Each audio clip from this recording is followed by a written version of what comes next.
Hello everyone, what's up? It's me again, Junkmaster3, and I'm finally back with yet a new video. And for today's video, it's going to be a little bit special. It's time for yet another ranking video of a movie franchise that I quite recently completed, like the entire franchise. So I've watched all of the films. I have to note that I have not seen the TV series which this was based on, but I think that only went for maybe one or two seasons. I'm not really sure, but so that's the only related stuff that I haven't seen when it comes to this franchise. So, but anyway, today's video is going to be the ranking video of the Tremors franchise right here. So I got all of these movies on Blu-ray. I still have, but part one, two, three, and four on DVD as well. But when I saw this for a really good price and I realized that this was the entire collection, I thought for myself, well, why shouldn't I just get a hold of it? And this also comes with some interesting special features as well, which for some weird reason doesn't really say very much here on the back, which is really surprising. They're really lazy when it comes to really tell you what the special features are all about. But anyway, as for the movies themselves, I'm gonna start with the my least favorite. So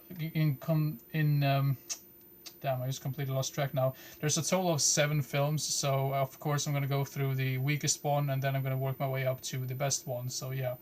So number 7 we have quite a recent one. At number 7 we have Tremors. Let's just call it Tremors: A Cold Day in Hell, which was one of the last ones that they made.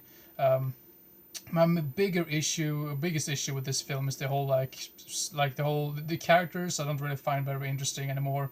I'm not saying that Michael Gross is bad. I just think, his side characters that has to deal with aren't really that interesting, and I don't really like the location very much. I know for a fact they tried to mix it up a little bit, but I just don't really understand the whole snow type of things to it. I do like. I can't say right away. I don't despise any of these films. I think all of them are pretty good.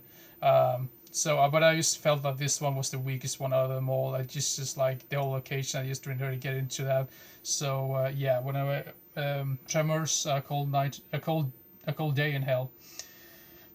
And on number 6, we have the last one that they made, which was called Tremors Shrieker Island, I believe it was called. Cold Day in Hell, Shrieker Island. So this was the very last one they made. This one was released like 4 or 5 years ago at this point, I believe. And after seeing this film, it feels like they're not going to continue the films. So if you've seen the film, you probably know what I'm talking about. They're probably not going to continue the franchise. But I thought it was a pretty decent ending for what it was. The locations I really appreciated as well. It basically takes place in New Guinea, I believe. So we have lots of really entertaining jungle sequences and whatnot, and really nice action to this. And I will also say that some of the later ones are way more violent than some of the earlier ones. But anyway, this one is at number 6 as it is right now. So yeah, Shrieker Island, at number 6. And at number 5 we have Tremors 4: The Legend Begins, which is like a prequel to the original film, and I thought it was interesting that they tried to do something different here as well. Like they had to have some sort of origin story as to how all of these crawlers, how they eventually found out about them in general, and they talk throughout the film oh, we can't talk about this in public. We have to shut up about this and whatnot. So. I thought that was very fascinating, all of that, and the characters are pretty fun, and it's sort of a really weird, feel-good type of film. Not just saying that all of these are feel-good films or not, but this had a special tension to it. But one thing that I just didn't care too much about was the fact that it took place in the 1800s or 19. I'm not really sure what you say, but the Old West type of thing.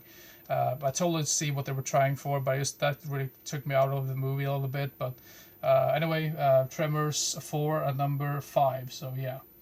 So on number 4 we have Tremors 5: Bloodlines. When I saw the main title pop up on the screen, I thought, well, Bloodlines. That sounds like the most generic type of title you can have for a sequel in your franchise, because there's so many other horror franchises that have that type of title to them, basically. But if you've seen the film, it totally makes sense, even though it's sort of shoehorned in there for the sake of it. It's a little bit weird, but at the same time, I can totally understand what they were going for with that.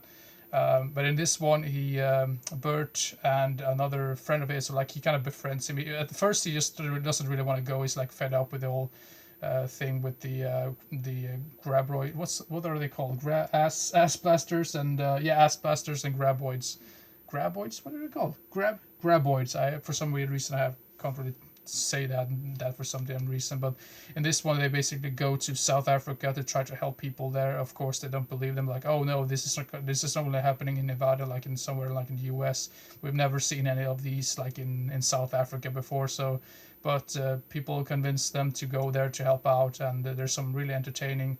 Once again, really cool locations, like because I think the entire film was also shot in South Africa, which was really cool.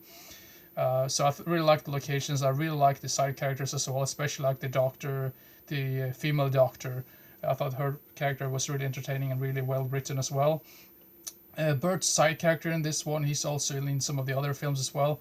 I think he's only in this one and the Snow one, if I could remember correctly. But anyway, he's a little bit obnoxious in the beginning of the film, but he kind of grows on you because at first you're like, oh, this is just a complete other douchebag. But I like the way his character developed through this film and the other films. So that was pretty cool and really entertaining. So yeah, Tremors 5 at number 4. And at number 3, we have Tremors 3 Back to Perfection. Perfection, I think that's called the town. Perfection, yeah. This is probably the least violent one. I can totally understand why this was only rated PG. But that doesn't take away from the whole film because it's still taking place in perfection, and Bert is back, and there's also like a cameo about that kid that was in the first film. I all completely forgot about his like name, like character name, but so that was pretty fun. Even though he's sort of like annoying to a certain degree, but then again, it was kind of annoying in the first film anyway. But once again, what I really appreciated about the third film was the characters and the whole like continuation of the saga and stuff. So it still has some good connection with the previous films, in my personal opinion. So Tremors 3, Back to Perfection, number 3. And at number 2, we had Tremors 2, Aftershocks. And this one, I would say, is really like, once again, you still have Fred Ward in this film. This was the last Tremors film he appeared in before he decided to call it quits. Michael Gross is in all of these films, so I thought that type of duo, in a way. I mean, I know for a fact that they're not like meant to maybe be called a duo in this film, but I just thought they had so good chemistry throughout this film. And once again, nice continuation, nice locations, even though it's sort of like the same. I mean, 1, 2, and 3 are very similar to one another, but I still really appreciate them for what they are.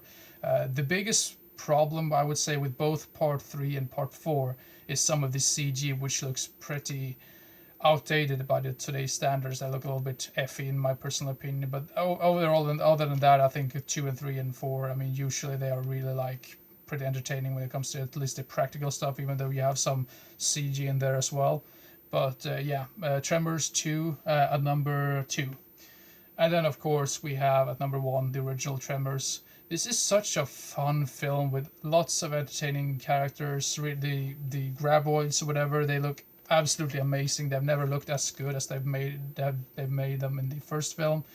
And you have Kevin Bacon in the first one as well. So you have Kevin Bacon, you have Fred Ward, and you have Burt Ward. What's his name?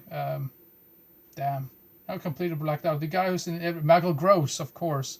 All of those 3 are in this film, so that really makes it the whole difference. Like they're really amazing on screen, and it's such a heartfelt little film. I mean, I know it's some people just call it silly, but it has such a special type of heart to it, and it just feels like the filmmakers probably had a whole lot of fun when they made this film as well.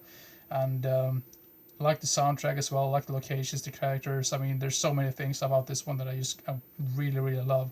So if I ever want to like rewatch any of these films again, I'm definitely gonna rewatch at least the first one at first. And I mean, I would, like I said before, I can't say that any of these films are really, really, really bad. There's some that are lesser good, if that makes sense. But I mean, the first one in particular really stands out as the best in the entire franchise. So yeah. But anyway, that's it. That's the Tremors franchise ranked from worst to best. according to me at least. So, and like I say, usually when I make my ranking videos, I mean, my opinion can change from time to time. So if I do rewatch this franchise in a year or two, I'll probably have a completely different opinion at that point. So, but anyway, hope you enjoyed this particular video. I'm not really sure what the next video is going to be about. Maybe yet another ranking video, because I have at least, I think, 2 or 3 other ranking videos I'm planning to make. And then also a special type of like top list, maybe not the top list, but like another type of movie related stuff when it comes to unpopular movies and popular movies in general. So, but keep your eyes open for those videos, and we'll see whenever I upload. Sometimes I just really don't have the energy to it, so keep that in mind. But yeah, hope you enjoyed this particular video, and see you next time. Bye bye.